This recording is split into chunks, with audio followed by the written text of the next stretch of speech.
Que he grabado. Buenas tardes a todas. Tenemos de nuevo público solo femenino. Y antes de comenzar a grabar me hicieron una pregunta de qué significa que una función sea linealmente independiente. Esa fue la frase, digamos, la forma de presentar la pregunta. Y la pregunta no es del todo precisa, porque cuando la escuché mi primera intención fue, no, una función puede ser lineal, pensando que era una función definida sobre un espacio vectorial. Y no, la pregunta apunta a que si yo considero el espacio de las funciones, el conjunto de las funciones, que es un conjunto al que yo puedo dotar de una suma y una multiplicación por escalar, ese conjunto es un espacio vectorial. ¿Por qué? Porque la suma y la multiplicación por escalar satisfacen todas las propiedades que están listadas en la primera página del capítulo de espacios vectoriales. Ahora, cuando yo me pregunto si una función es linealmente independiente, es la misma pregunta que yo me hago cuando me pregunto sobre cualquier vector en cualquier espacio vectorial. ¿Qué significa? Y voy a hacer dos microejemplos. Primero, pensemos en estos dos. El vector 1, 1 y el vector 2, 1. ¿Por qué estoy colocando dos elementos, dos vectores? Porque si bien en principio un vector en sí, puedo mirar un solo vector y preguntarme si es linealmente independiente, es un poquito más entretenido con dos. Entonces, si yo, cuando digo que estos dos vectores son linealmente independientes, ¿por qué lo digo? Lo digo porque si yo tomo un escalar alfa, cualquiera sea, y tomo un escalar beta, y digo que esa combinación lineal, que esa mezcla me va a producir el vector 0, 0, la única manera de que eso ocurra es que alfa sea igual a 0 y que beta sea igual a 0. ¿Por qué? Porque acá esto me dice que alfa más 2 veces beta tiene que ser igual a 0, así que eso me dice que alfa es igual a menos 2 beta. Esta acá abajo me dice que alfa más beta es igual a 0, eso me dice que alfa es igual a menos beta, y la única forma en que alfa puede ser igual a menos 2 beta y que alfa puede ser igual a menos beta es que tanto alfa como beta sean iguales a 0. ¿Por qué? Porque yo puedo, por ejemplo, reemplazar ese alfa acá, y eso me dice que menos beta es igual a menos 2 beta, y la única forma que eso ocurra es que beta sea igual a 0. Ya lo escribí muy chiquitito, pero no importa, se escucha. Ahora, así que estos dos vectores son linealmente independientes. Ahora, si fuera un solo vector, por ejemplo, el vector 1, 1, ¿por qué el vector 1, 1 es linealmente independiente? Porque si yo hago una combinación con él, que significa multiplicarlo por un escalar, la única manera de que eso me dé el vector 0, 0 es que alfa sea igual a 0. O sea, para cualquier conjunto de cualquier tamaño de vectores que sean linealmente independientes, siempre significa que si yo los combino y obtengo el vector 0, fue porque todos los escalares que usé para combinar eran 0. ¿Ok? Allá en Rancagua, ¿qué opinan? Sí, profe, pero la duda que yo No, tenía, tranquila, si voy para allá, voy para allá. ya, ya. Es solo para que entendamos que es el mismo concepto. Ahora, ¿qué pasa cuando tengo funciones? Me paro en el espacio vectorial de las funciones. ¿Ok? Me paro en el espacio vectorial de las funciones y yo digo, ¿qué significa que, por ejemplo, x y x cuadrado sean linealmente independientes? Bueno, eso significa que si yo tomo una combinación lineal de esos dos vectores y digo que eso es igual al vector 0, pero acá esto es súper importante, ese igual que está aquí no es el igual de los números reales, es el igual de las funciones. Entonces, ¿qué significa que esta función sea igual a esa función? Bueno, significa que esta función es igual a 0 para cualquier valor de x que yo ponga. ¿Estamos de acuerdo? Entonces, por ejemplo, si yo tomo esto de acá, esto yo lo puedo escribir como x factor de alfa más beta de ese x igual a 0. ¿Ok? Y yo me digo, bueno, esto tiene que ser igual a 0 para todo x. En particular, esto tiene que ser igual a 0 para x igual 1. Si esto vale 0 en x igual 1, eso significa que alfa más beta tiene que ser igual a 0. Y esto tiene que ser igual a 0 y coloqué x igual 1, x igual menos 1. Así que eso me dice que alfa menos beta también tiene que ser igual a 0. Pero la única forma, la única solución para este sistema es alfa igual beta igual 0. Entonces, cuando yo digo que dos funciones son linealmente independientes, lo que estoy diciendo es que como vectores del espacio vectorial de las funciones satisfacen la definición de independencia lineal, que es que para cualquier combinación lineal que yo haga de ellos que de 0, la única forma en que eso se puede obtener es que todos los escalares sean 0. Ahora, hay cosas gráficas. Por ejemplo, si una función, acá tengo dos nomás, es combinación lineal de otra, es equivalente a decir que es múltiplo de la otra. Porque fíjense, si esto es cierto, eso es lo mismo que decir que, por ejemplo, x debería poder escribirse como menos beta partido por alfa x cuadrado. ¿Sí? Pero eso no tiene sentido, porque esta es una función que es así, y esta es una función que es asá. ¿Sí? Allá en Rancagua. Sí, se sigue. Entonces, en el fondo lo que les trato de decir es que cuando yo tengo dos funciones y yo las miro gráficamente, yo al tiro puedo saber si son LI una con la otra, porque tienen que ser múltiplos. Si una es linealmente dependiente de la otra, es múltiplo de la otra. Y por lo tanto, si yo miro que el gráfico, este gráfico no es multiplicar este por 2, por ejemplo. Cuando yo una función lineal la multiplico por 2, lo que hago es incrementar su pendiente, pero no lo curvo, entonces en ningún caso van a ser uno múltiplo de la otra. ¿Sí? Y ahora, el otro ejemplo que a mí me gusta mucho fue el que hicimos en clase, era el de los senos. Por ejemplo, yo tengo que eso es seno de x, seno de 2x es así, seno de 3x es como así.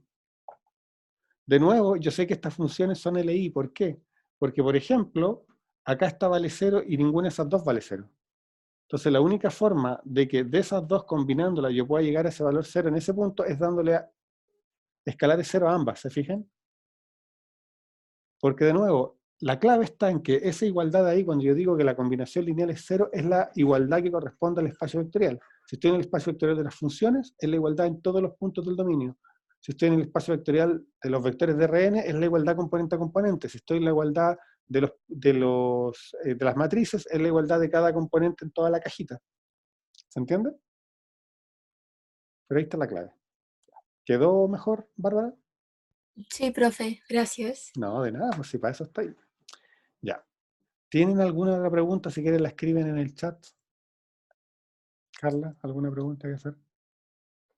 Bueno, como siempre, Carla nos acompaña en vivo. Ya.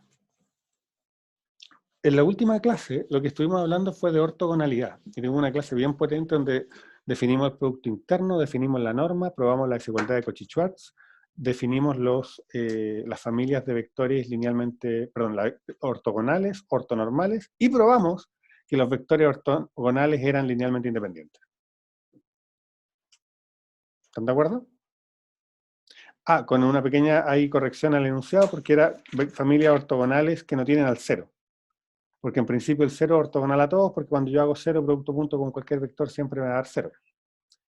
Pero no es el sentido del enunciado que queríamos dar.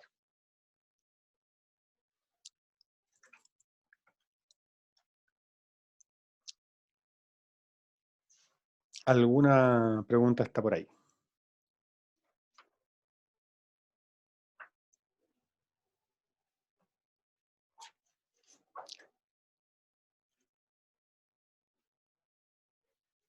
Ok. ¿Continuamos?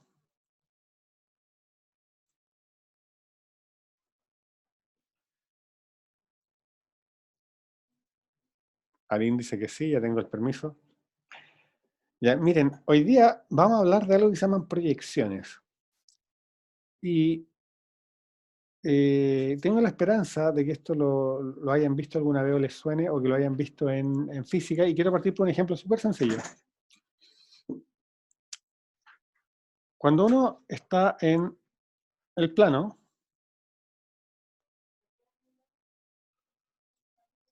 uno puede tomar un vector, por ejemplo, ese vector. ¿Sí?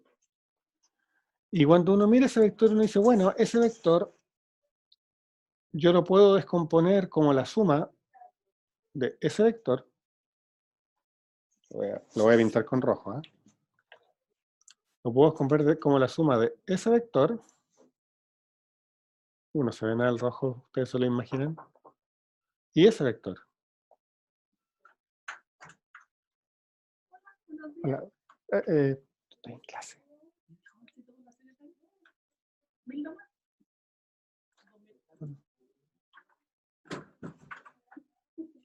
Perdón, una interrupción. Ok. Les decía que este vector yo lo puedo descomponer como la suma de este vector con ese vector. ¿Estamos de acuerdo? De hecho, hay una manera de hacerlo. Uno dice que si si yo quiero calcular cuánto es el largo de ese vector, yo puedo decir que aquí hay un ángulo θ, y yo voy a decir que si esto tiene largo, escribámoslo ya, norma de x. ¿Se acuerdan que dijimos que la norma que la introdujimos en la clase pasada era simplemente el largo del vector? El largo de este que está acá, uno dice es x por el coseno de θ. Y el largo del vector que queda acá es x por el seno de θ.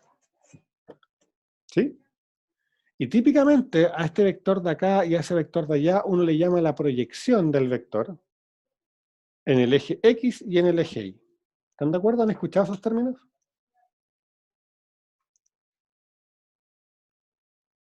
Chiquillas en la casa, en sus casas. Gabriela dice que sí, perfecto. Entonces, la idea de proyectar,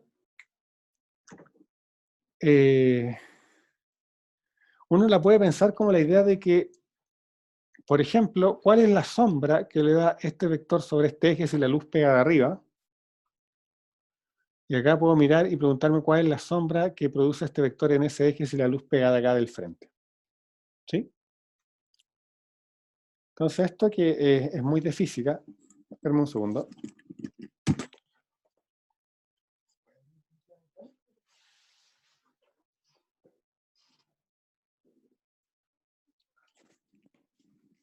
Perdón, que está un poco caluroso. Ustedes podrían genuinamente preguntarse qué tiene que ver con álgebra lineal. Bueno, notemos algo. Esto que está acá es un subespacio vectorial de R2. ¿Sí? Porque el espacio generado por el vector 1, 0. El generado por ese vector es el que tenemos acá. Y esto que está acá es el vector, lo generado por el vector 0, 1.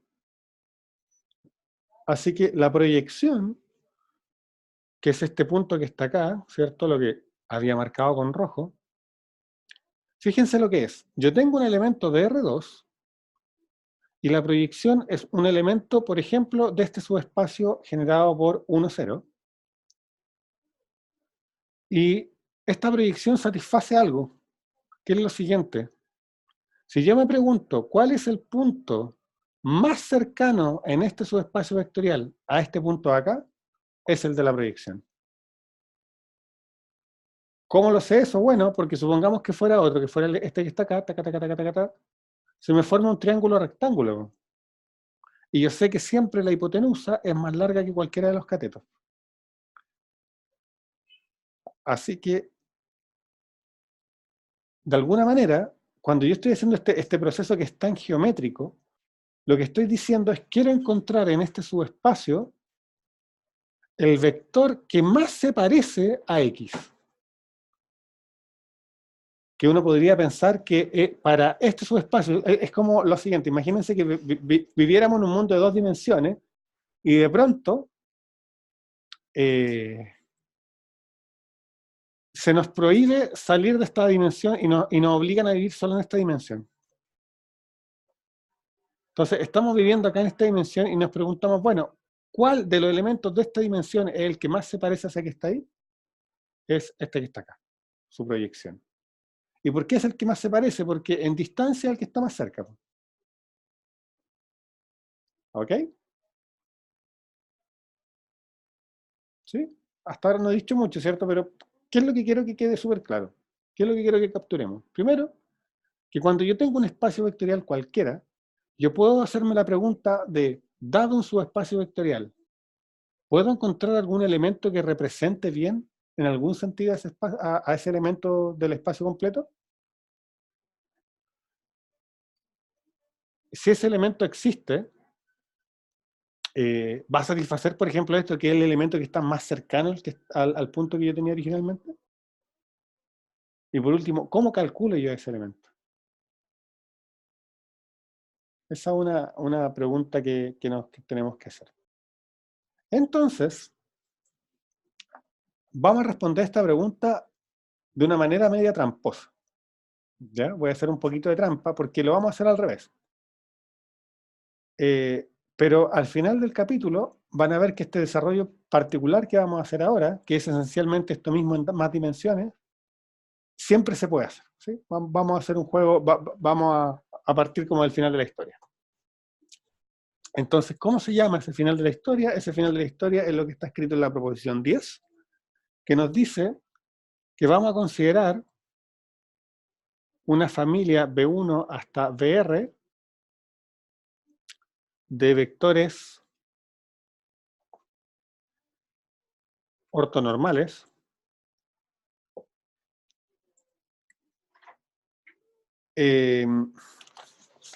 y vamos a considerar el espacio, todo esto son parte de algún espacio vectorial, son de Rn, estos son de vectores ortonormales de Rn, y podemos llamar V al espacio vectorial generado por estos vectores ortonormales. Por ejemplo, si yo tomo la base canónica y tomo todos los elementos de la base canónica, yo sé que es una familia ortonormal, y V va a ser exactamente Rn. Pero, por ejemplo, si estoy en R4, podría tomar los primeros dos elementos de la base canónica, o los primeros tres, y obtengo un espacio más chico. Ahora, como vimos en la clase pasada, la base canónica no son los únicos elementos ortonormales de Rn. Por ejemplo, en R2 yo puedo tomar el vector 1, 0, perdón, 1, 1, que es así, y podría tomar también el vector menos 1, 1, que es así. Así, y ahí tengo otro sistema ortonormal en R2. ¿Sí? Así que, y en Rn pasa lo mismo, también tengo más sistemas ortonormales. Ahora, si yo tengo eso, fíjense que para todo X que viva en Rn, yo puedo definir un nuevo punto que voy a llamar P de X y que va a estar dado por la suma desde i igual 1 hasta R de B sub i producto punto X en la dirección B sub i. ¿Ok? Esto está bien definido, en el sentido de que para todo X yo puedo calcular el producto punto con cada uno de estos elementos y después usar eso como escalar y pegarle al mismo vector. Noten algo, este elemento no solo está bien definido, sino que es un elemento de B, porque es una combinación lineal de elementos de los generadores de B, donde los escalares son lo que está acá. Recuerden que esto es un número, B sub i por X es un número, es un escalar, y eso podríamos llamarle alfa i, o sea, lo que estoy diciendo es una suma de alfa i por B sub i, eso es una combinación lineal, así que es un elemento de B. Ahora, eh,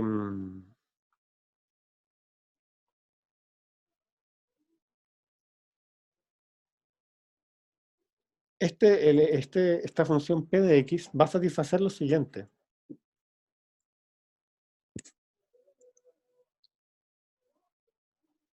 Primero que todo, vamos a probar que si X pertenece a B, eso significa que P de X es igual a X.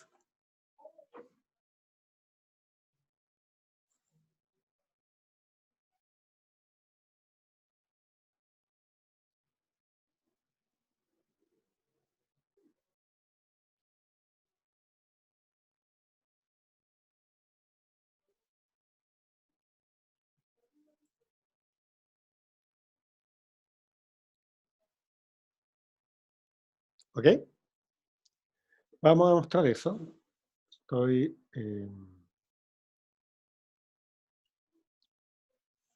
demostración.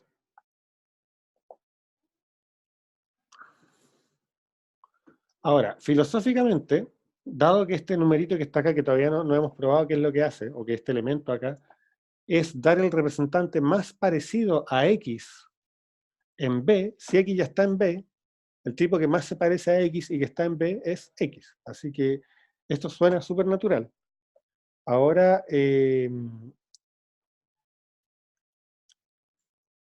tenemos que probar que es cierto.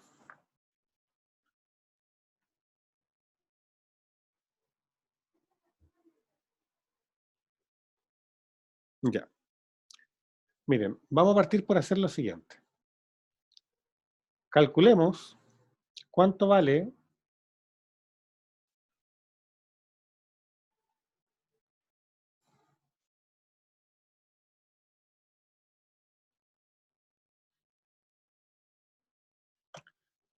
en general, si yo tomo X menos P de X, ¿sí? Y yo le hago producto punto con un BI cualquiera, un BK para que no se confunda.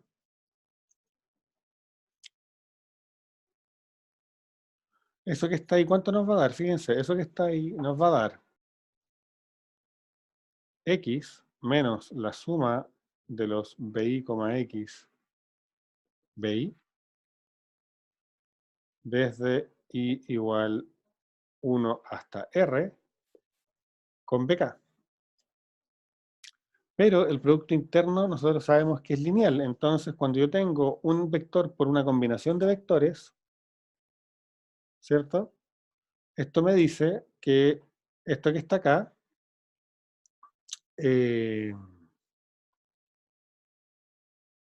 lo puedo repartir. Y esto me va a quedar X, BK, menos la suma. Fíjense que esto que está aquí es un número, llamémosle alfa i por un minuto. Entonces yo estoy haciendo BK, producto punto, suma de escalares por vectores. Así que esto me queda B sub i, X, que era mi escalar, multiplicando B sub i, B sub k. ¿Ok? Pero resulta que B sub i y B sub k, los B sub i forman una familia ortogonal. De hecho, es ortonormal. Entonces, ¿qué es lo que ocurre? Ocurre que cuando yo hago producto punto entre dos que son distintos, eso siempre me da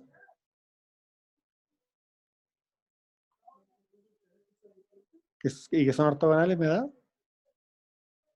0, porque la definición de ser ortogonal que es 0. Entonces, de esta suma, el único elemento, el único producto punto entre estos dos que me da distinto de 0 es cuando K vale I. Recuerden que acá me estoy moviendo desde I igual 1 hasta R.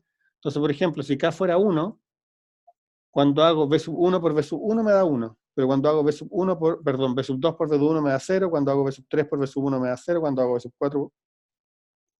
Así que de acá esto me queda simplemente X, B sub K, menos el único término que sobrevive, B sub K, X.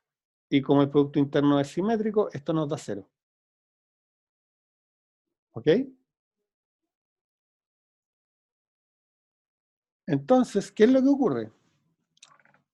Estamos diciendo que este elemento que está acá, producto punto, ese elemento que está ahí da 0. O sea, este tipo que está aquí es ortogonal con el que está acá, porque su producto punto da 0.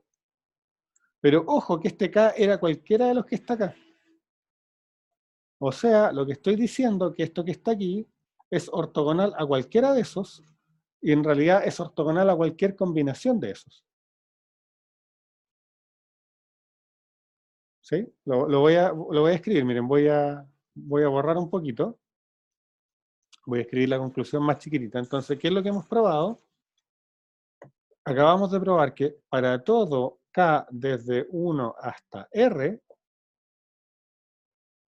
P de, perdón, X menos P de X por B sub K es igual a 0. ¿Ok?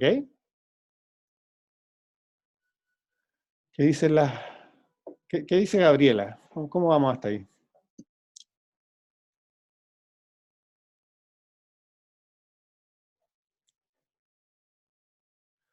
Ya, dice que va bien, Gabriela. Ahora, noten lo siguiente. Yo sé eso, y por otro lado, yo sé que X pertenece a B. ¿Sí?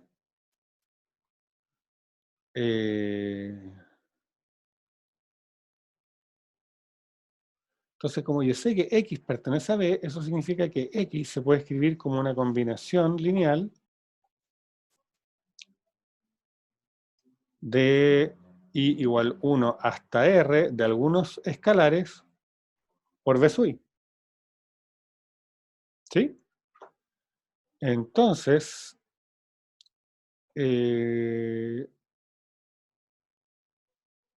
o mejor que eso, no va a ser X, sino que, perdón, voy a hacer otra cosa. Tomemos cualquier combinación lineal de los B sub K, no solo X, cualquier combinación lineal. Entonces, para todo, digamos, para todo elemento Z que viva en B, para cualquiera, yo sé que Z se escribe como la suma de los alfa I por los B sub I. Y si yo hago ahora producto punto de X menos P de X con Z, eso que está ahí es lo mismo que decir X menos P de X por la suma de los alfa I y B sub I.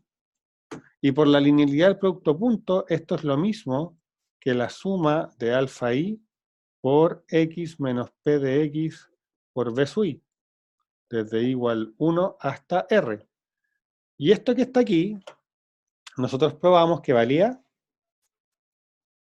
0 para todo I. Por lo tanto, lo que estoy diciendo es que en realidad X menos P de X no solamente es ortogonal a los elementos BI hasta BR, sino que es ortogonal a cualquier elemento de B.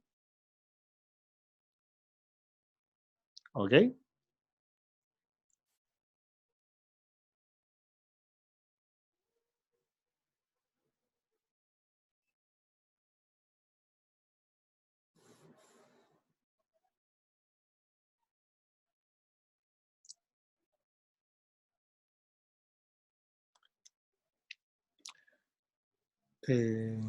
Cham, cham, cham.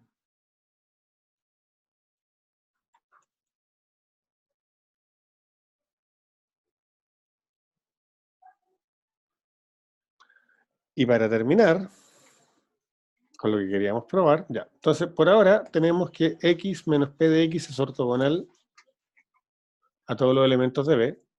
Pero hay algo que nosotros siempre sabemos. Nosotros siempre sabemos que P de X está en B. Porque P de X es una combinación de elementos de B. Y si X, por hipótesis, también está en B, significa que X menos P de X también pertenece a B. Porque es una combinación lineal de elementos de B. Y por otro lado, acabamos de probar que X menos P de X, producto punto con cualquier elemento de B vale 0. En particular, si yo tomo acá X menos P de X, eso vale 0. ¿Sí? Pero el producto punto de algo por sí mismo no es otra cosa que lo que nosotros llamamos la norma, al cuadrado. Y acá lo que estoy diciendo es que X menos P de X al cuadrado vale 0.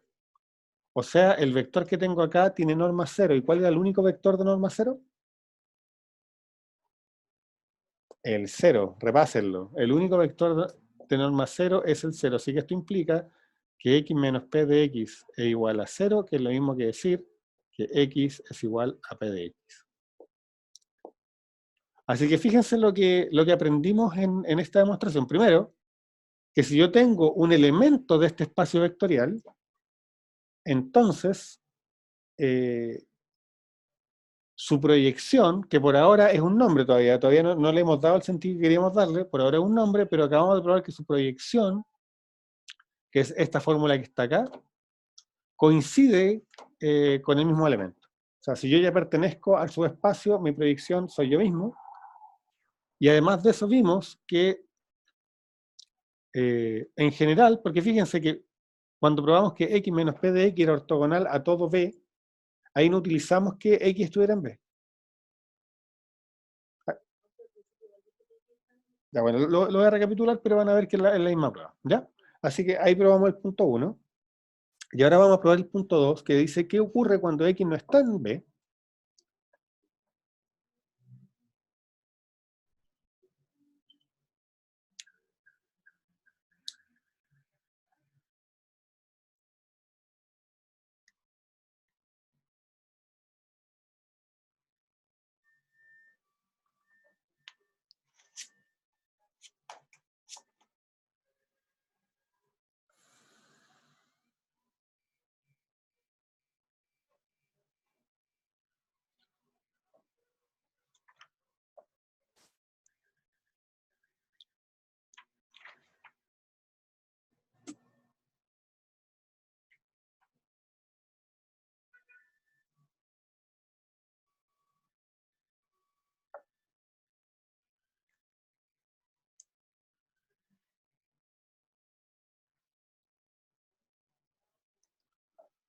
Bien, vamos con la parte 2. La parte 2 trae varias subpartes. Entonces ahora decimos, si x no está en b, vamos a ver, bueno, ya sabemos que p de x pertenece a b, eso es obvio. Para todo z en b se cumple que x menos p de x, z es igual a 0.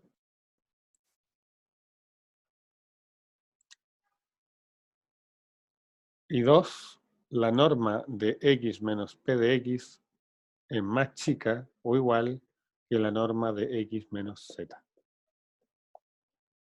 O sea, lo que estamos diciendo es que este punto, el que llamamos proyección, satisface ser el punto más cercano a x de los que viven en B.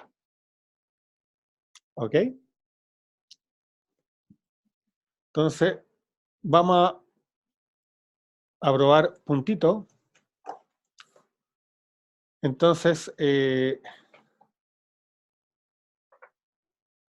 lo voy a hacer igual que antes. Fíjense que x menos p de x, van a ver que es el mismo cálculo, independiente de que x o no esté en p de x, o sea, en b, perdón, yo lo puedo hacer producto punto con un vector de los que generan b, con bk.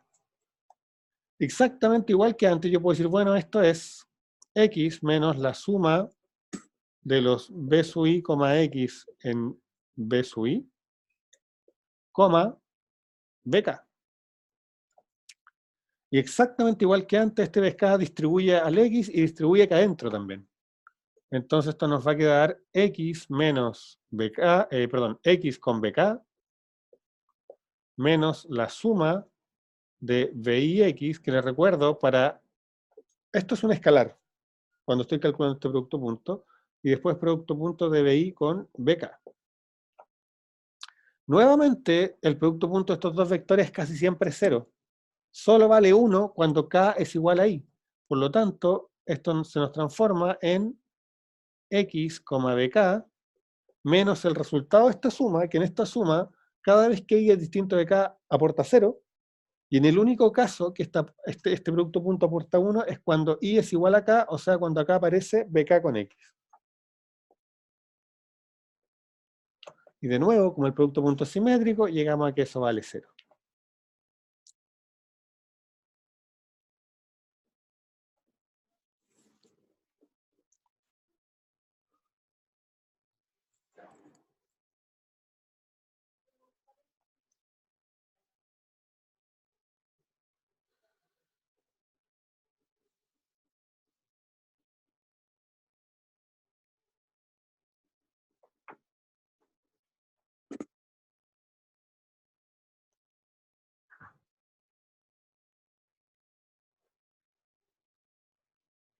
¿Oye?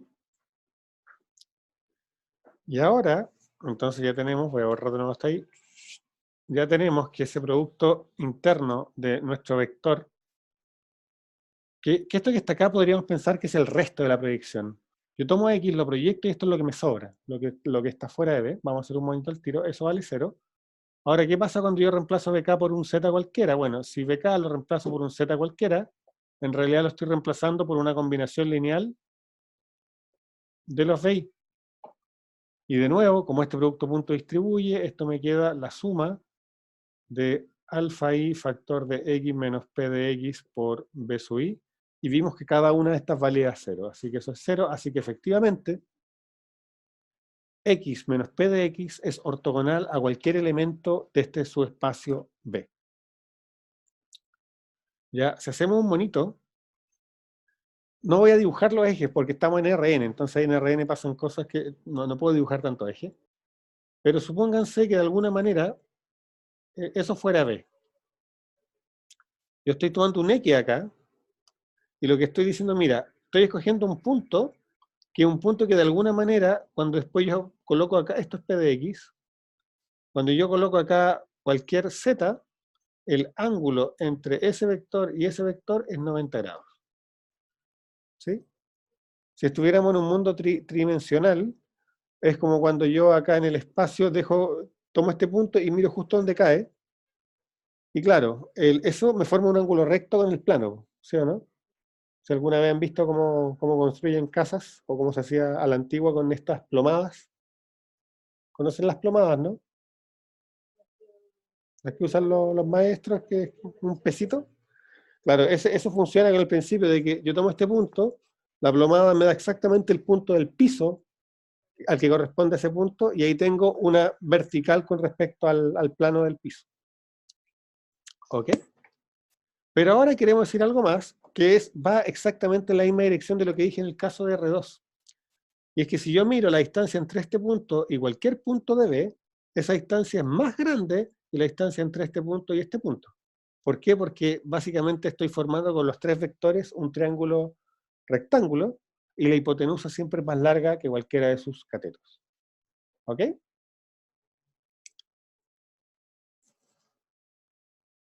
Bien, ahora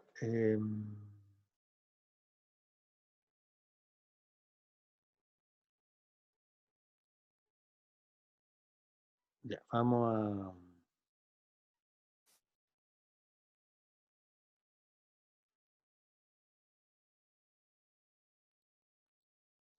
Ya, vamos a borrar la pizarra. Casi todo acá. Entonces ahora vamos a probar la desigualdad de las normas. Dos puntitos. Y para probar la desigualdad de las normas,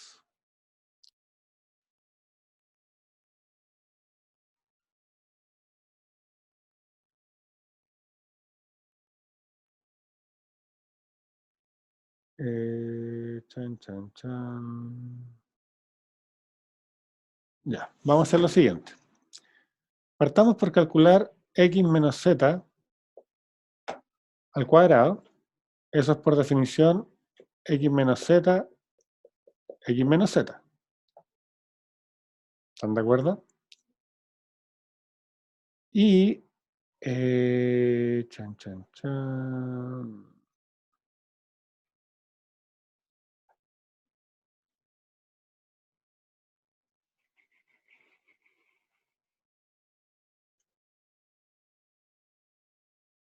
A ver, en realidad este no.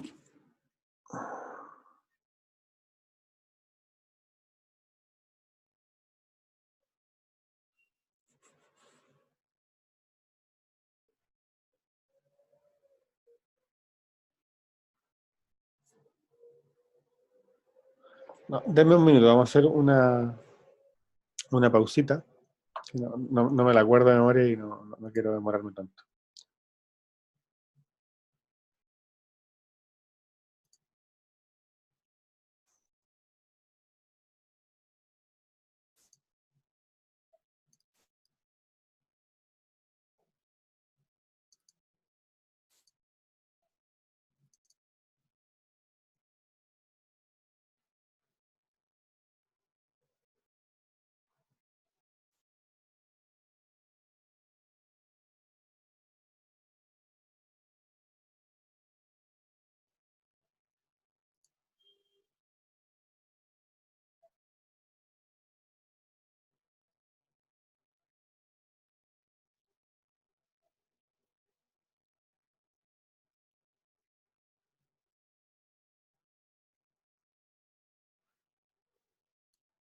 Ya es lo que me imaginaba. Ok.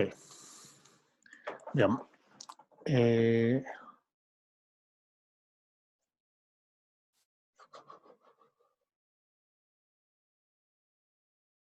Miren, vamos a tener que calcular lo siguiente. Ya, era lo que pensé que había que hacer, pero me había dado flojera. Ya. Eso que está ahí, eso es cierto, y eso nosotros podemos hacer lo siguiente, podemos escribir esto como x menos p de x más p de x menos z, coma, x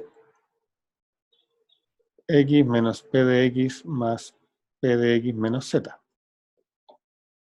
¿Sí? Eso no, en fondo, sumé y resté p de x. Ahora, supongan que esto fuera un A y eso fuera un B, y el mismo A y el mismo B, ¿cierto? Entonces uno dice, bueno, esto va a ser. Cuando yo tengo producto punto, al final lo que estoy haciendo y tengo suma a ambos lados es como hacer un todos contra todos.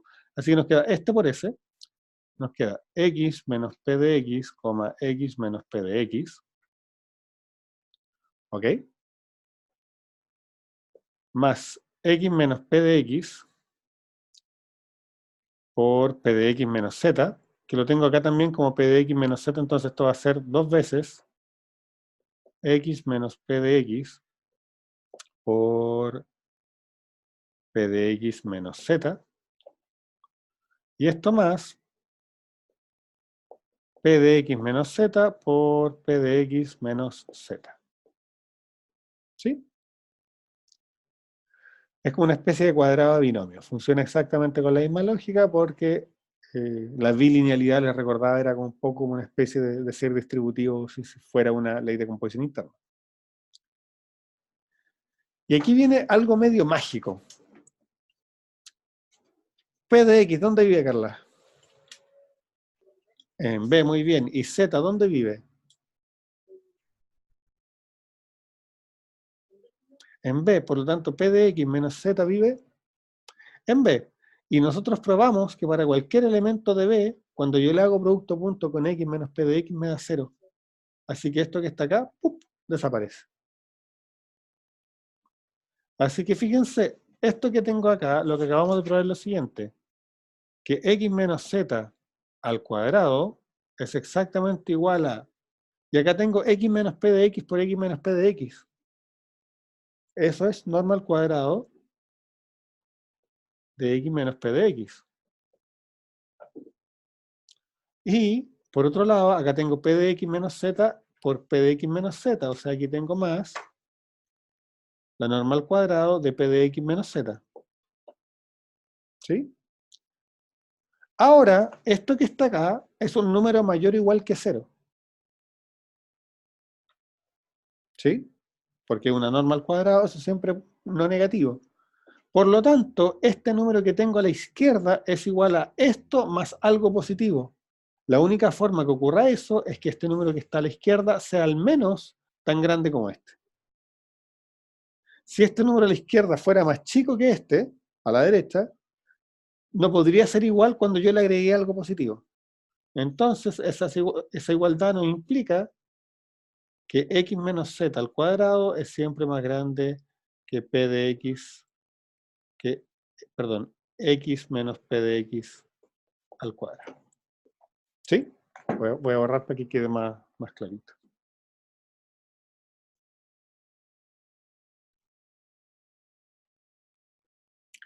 Dicho de otro modo, lo que acabamos de probar es que para cualquier z que yo tome en B, su instancia x es mayor o igual que la distancia de p de x a x. Así que efectivamente este punto que llamamos la proyección es el punto más cercano del espacio vectorial, del subespacio vectorial al elemento x. ¿Ok? Y con eso habríamos probado completamente la proposición 10.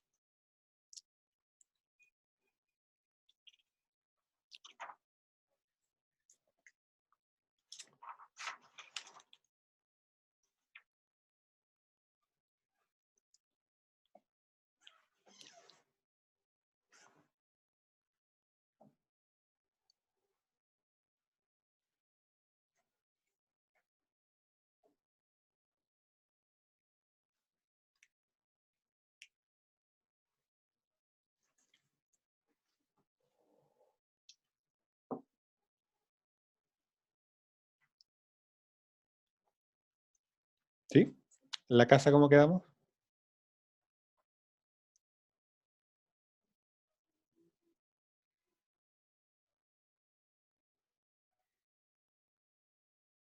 Bien, dice Bárbara, perfecto. Ya. Ok. Ahora voy a borrar la pizarra, porque si se fijan, lo que acabamos de hacer, ¿qué es lo que a mí me gustaría? A mí me gustaría poder decirles, miren, si ustedes me dan cualquier subespacio vectorial de Rn, ustedes pueden encontrar este punto que es llamado la proyección, que es el punto aquel que está más cercano que cualquier otro. Lo puedo definir la proyección simplemente como ese elemento del espacio vectorial que está más cerca que cualquier otro. Acá lo respondimos parcialmente y le dije, miren, si ese espacio vectorial no es cualquiera, sino que es el generado por una familia ortonormal, se puede hacer. ¿Qué es lo que vamos a hacer ahora? Ahora les voy a mostrar que a partir de cualquier familia linealmente independiente, yo puedo construir una familia ortonormal. ¿Ya? Y de hecho no tiene ni siquiera que ser LI. Desde cualquier familia de vectores yo puedo generar una familia ortonormal que genera exactamente el mismo espacio. Ahora, ¿qué es lo que pasa? Que ustedes dicen, ah, pero si yo tengo un subespacio vectorial cualquiera, yo sé que ese subespacio vectorial tiene una base. Así que si este procedimiento que vamos a ver ahora me permite generar una base ortogonal, puedo aplicar lo que hicimos en la proposición 10. O sea, esto que era particular para, digamos, bases ortonormales, vamos a ver que siempre es el caso en Rn, porque en Rn siempre a partir de una base puedo generar una base ortonormal. ¿Por qué? Porque en Rn siempre a partir de un grupo de elementos puedo generar un grupo de vectores ortonormales que generen el mismo espacio, que produzcan el mismo generador. Lo que vamos a ver se conoce como el algoritmo de Gram-Schmidt. Está escrito en su apunte, Gram-Schmidt. Y básicamente nos dice que si yo tengo una familia U1 hasta UM vectores de Rn, yo puedo encontrar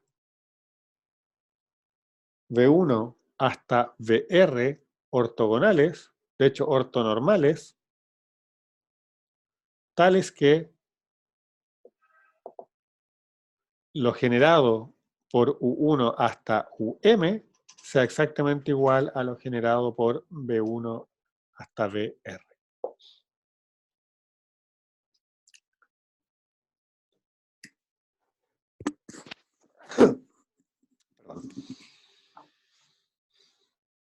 ¿Queda clara el enunciado de la proposición?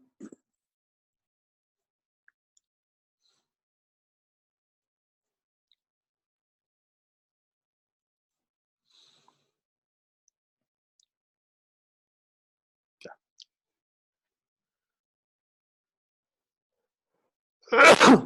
Perdón.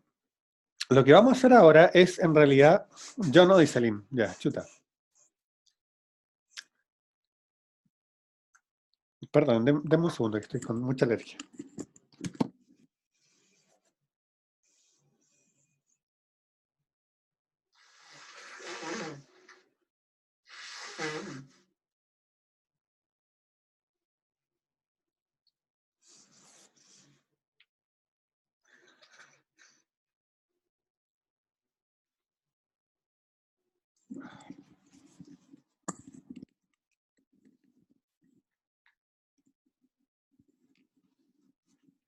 Ay, sí, perdonen que mucha alergia. A ver. Primero que todo, entendamos lo que dice el enunciado. Yo tengo una familia cualquiera, y a esa familia cualquiera yo siempre puedo preguntarme qué es lo que genera. Y lo que genera va a ser el espacio vectorial de todas las combinaciones lineales de estos elementos. Lo que nos dice el método de Gram-Schmidt, o la proposición 11, es que, dada esa familia cualquiera, yo voy a poder producir una familia nueva que genere exactamente lo mismo, pero que además sean ortonormales entre ellos. ¿Y cuál es la gracia? Que eso me dice entonces que si yo quiero encontrar después la proyección en este generado, lo puedo usar usando la proposición anterior con esta base. Ahora, ojo con algo, acá parto de m vectores, no tengo por qué terminar con la misma cantidad de m, porque ni siquiera estoy pidiendo que esto sea en LI. Entonces, la gracia del método es que lo que sea LI lo va a sacar, lo va a ir votando, y va a dejar solamente lo que realmente aporta información nueva, y el resultado final va a ser una familia de vectores ortogonales. ¿Queda más claro ahí?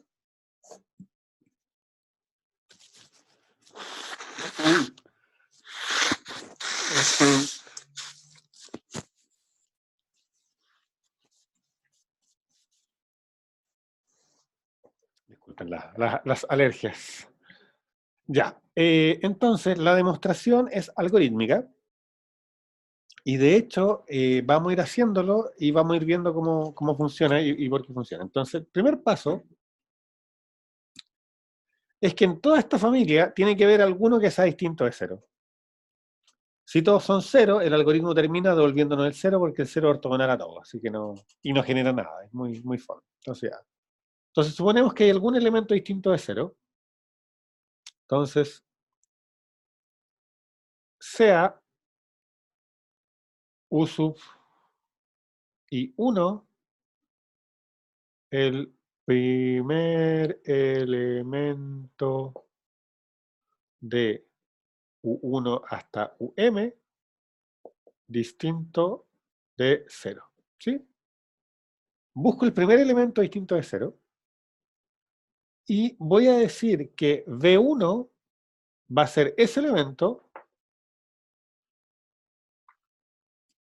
¿sí?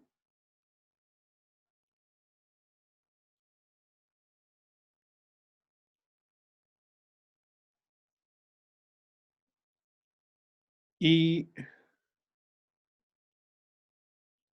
recuerden, ¿no? Si U1 es el primero, significa que todos los que estaban antes eran 0. Pero este tipo no tiene por qué tener norma 1, y yo quiero tener vectores ortonormales. Ah, pero yo sé que hay algo muy simple que yo puedo hacer para para producir un vector de norma 1, que es tomar este y dividirlo por su norma.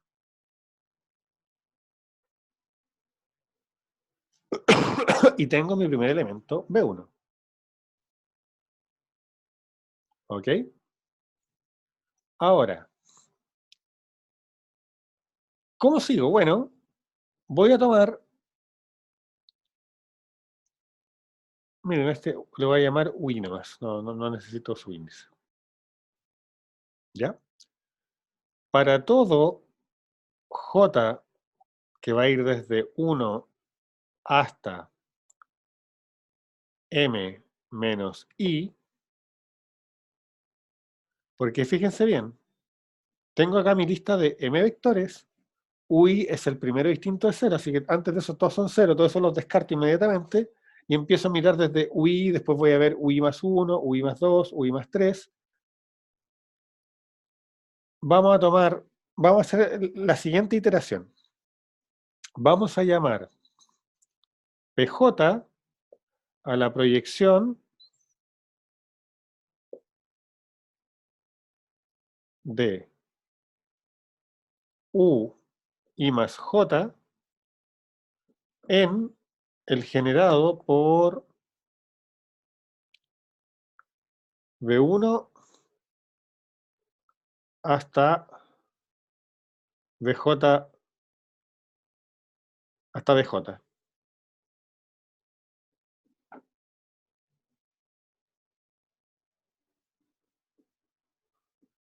¿Ok?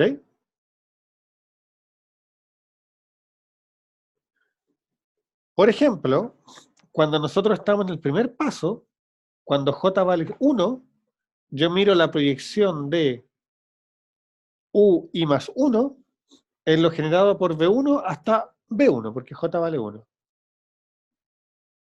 ¿Sí? Y vamos a decir lo siguiente. Vamos a llamar RJ a U sub I más J menos PJ, o sea, el resto de proyectar este elemento en ese espacio. Y aquí van a pasar dos cosas. ¿Qué pasa si RJ es igual a 0? Si RJ es igual a 0, significa que el nuevo vector que estoy proyectando está completamente contenido en lo generado por los anteriores, así que ya no lo necesito. Así que aquí simplemente paso a j más 1. Eso quiere decir, chup, vuelvo a proyectar el siguiente vector. ¿Qué pasa si RJ es distinto de 0? Bueno, en ese caso, voy a tomar como VJ a RJ dividido por norma de RJ.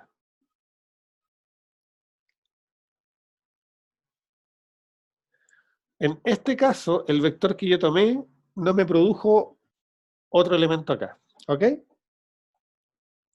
Cuando he recorrido todos los elementos que tengo acá, cuando he llegado a j igual m menos i,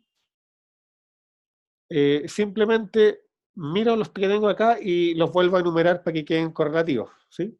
Porque es lo que va a pasar, que por ejemplo, cuando pasa el siguiente, si uno vale 0, el primero va a ser V1, después el siguiente podría ser V3, porque el V2 no me producía nada nuevo. Entonces al final se reetiqueta. Al final se vuelve, se enumeran de nuevo los vectores, ¿ya? Ahí es que...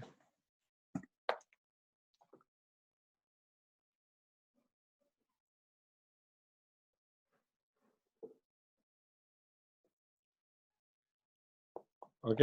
Se enumeran de nuevo los vectores. Ahora, vamos a hacer un ejemplo, porque si no, esto se vuelve demasiado difícil de agarrar. Entonces vamos a hacer un ejemplo en R2, por supuesto. Entonces fíjense, en R2 voy a tomar, mis vectores van a ser 1, 1, 1, 2 y 1, 3. ¿Ok? Tengo 3 vectores y a partir de esos 3 vectores voy a producir vectores ortonormales que me generen exactamente esto mismo que acá. Primera observación, estamos en R2, nosotros ya sabemos que R2 es un espacio vectorial de dimensión 2, por lo tanto, si tengo 3 vectores no pueden ser todos LI. ¿Sí? Eso es inevitable. Y por otro lado, si hay al menos 2 LI, sabemos que vamos a generar todo R2. ¿Ya? Pero bueno, eso no lo sabemos y no necesitamos saberlo, esa es la gracia del método. Entonces, ¿cómo funciona Gram-Schmidt? Primer paso, tomo el primer vector distinto de 0, 0, 1, 1, y le calculo su norma. Entonces, ¿cuánto vale la norma de 1, 1? Eso es la raíz cuadrada de 1 al cuadrado más 1 al cuadrado, o sea, raíz de 2. Así que mi B1 va a ser simplemente 1 partido por raíz de 2 por el vector 1, 1. ¿Ok? Listo, tomo el siguiente vector. Esto es igual 1. Ahora tomo j igual 1. El primer paso. Entonces ahora me pregunto, bueno, ¿cuál es la proyección de 1, 2? Le quiero calcular la proyección a ese vector en ese espacio. ¿Sí? Entonces para ello, bueno, como un espacio de un puro vector, yo sé que la proyección se calcula como en este caso va a ser producto punto de 1, 2 con el vector 1 sobre raíz de 2, 1, 1.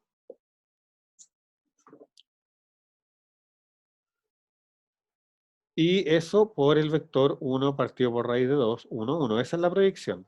Ahora, ese producto punto de acá, fíjense que ese 1 sobre raíz de 2 sale, me queda 1 sobre raíz de 2, y acá me queda 1 por 1 más 2 por 1, o sea, por 3 por 1 sobre raíz de 2, 1, 1.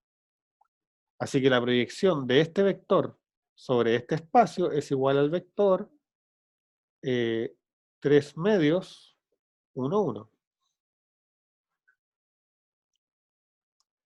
Ahora hacemos la parte de la resta.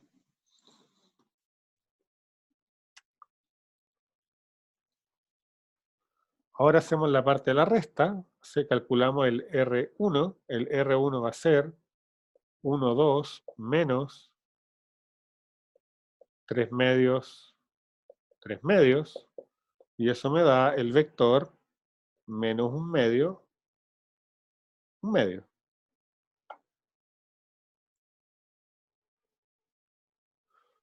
Y lo importante es que este vector que está acá no es 0. Por lo tanto, le calculamos su norma. Entonces esto nos dice que V2 va a ser igual a... La norma de este es, fíjense bien, es igual a qué cosa, es s al cuadrado, la raíz de s al cuadrado que nos queda un cuarto, más este al cuadrado que nos queda otro cuarto, ¿no? Así que juntos nos dan 2 cuartos, eso es raíz de 2 medios. ¿Sí? Así que este va a ser el vector 1 dividido por raíz de 2 medios, multiplicando el vector menos 1 medio. Pero este se da vuelta, así que esto es lo mismo que decir 1 sobre raíz de 2 menos 1, 1. Y esto que está acá es V2. Entonces ya tengo V1, ya tengo V2. Veamos si V3 nos aporta algo nuevo. Perdón, U3 nos aporta algo nuevo. ¿Ok? Entonces voy a anotarlo acá arriba. Estos son los U, si ustedes quieren. Y aquí vamos a anotar los V. Los V nos queda 1 sobre raíz de 2, 1 sobre raíz de 2. Y acá nos queda menos 1 sobre raíz de 2 y 1 sobre raíz de 2. ¿Ok? Borremos. Ahora pasamos al paso cuando j vale 2, o sea, cuando estoy mirando el segundo vector después del primero distinto de 0. O pasa al siguiente vector de acá, no, es más fácil decirlo así que escribirlo con índice. Y cuando hago eso, lo que me dice es, bueno, primero que todo, hay que calcular la proyección de 1, 3 en este espacio generado ahora por todo lo anterior. Entonces eso nos va a quedar, nos dice que es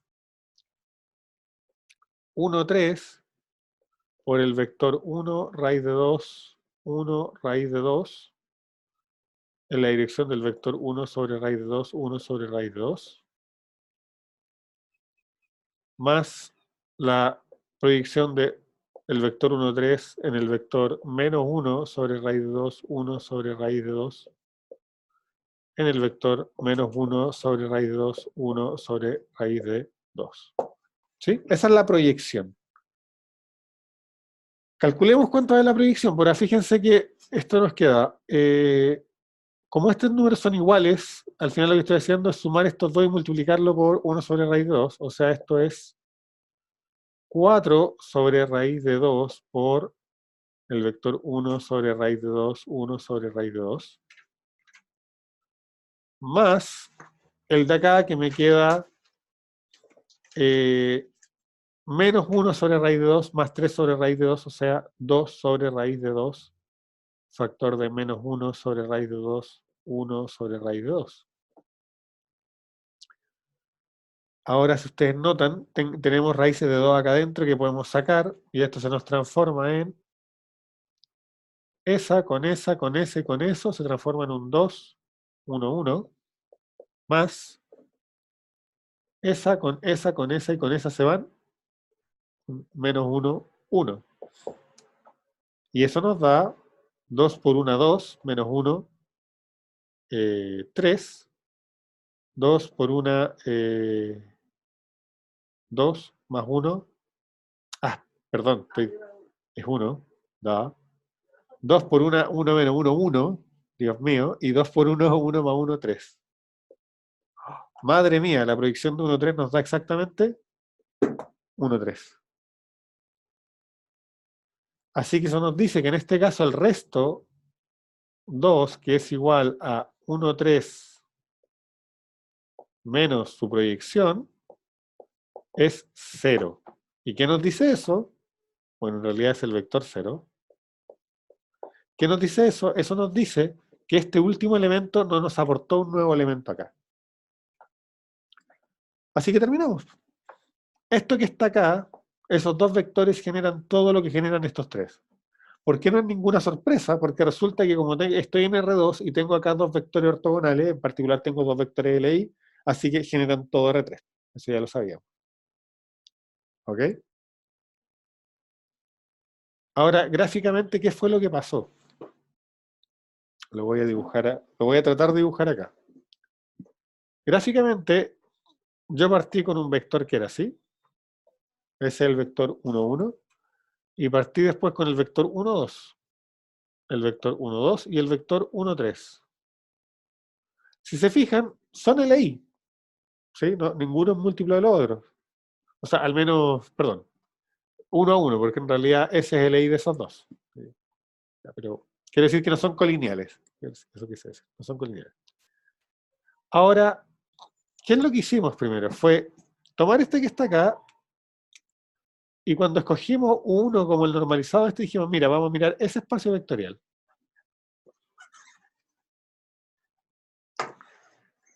Ese espacio vectorial, y en ese espacio vectorial voy a buscar la proyección ortogonal de este, que fue fijar ese punto. Y después, cuando yo digo tomo el resto como nuevo vector, lo que estoy diciendo es que es el vector, eso es lo que nosotros llamamos V2. Entonces V1 apunta así y V2 apunta así. Y entre ellos dos forman un ángulo recto y naturalmente generan todo el espacio. Así que por eso que este, el tercero, se puede escribir con una combinación de este maestro. Pero el proceso Gram-Schmidt, ¿qué es lo que hace? Dice, mira, tomo el primero distinto de cero y fijo esa dirección como el primer vector canónico. Después, calculo la proyección solamente para en realidad conocer el resto, porque como ese resto me va a quedar ortogonal, ese me da la nueva dirección ortogonal. Si estuviéramos en R3, lo que haríamos es proyectar el nuevo vector en esos dos, nos quedaría, no sé, por ejemplo, ese vector, y la diferencia sería lo que saldría acá del plano. Eso es todo lo que estamos haciendo con Gram-Schmidt. ¿Ok? ¿Queda claro? Ahora, queda demostrar todavía que eso funciona siempre. ¿Y por qué eso funciona siempre? ¿Qué quiero decir? Que efectivamente el algoritmo para y que efectivamente produce el mismo espacio generado.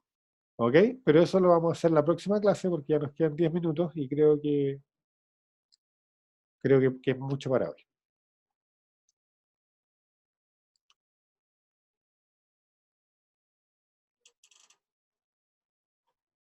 Ok. Ya. ¿Hay alguna pregunta?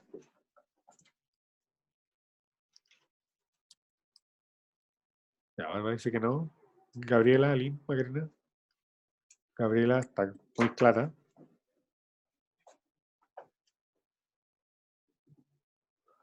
Aline, algo que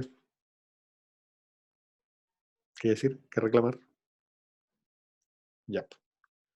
Entonces, con eso damos por terminada la clase de hoy.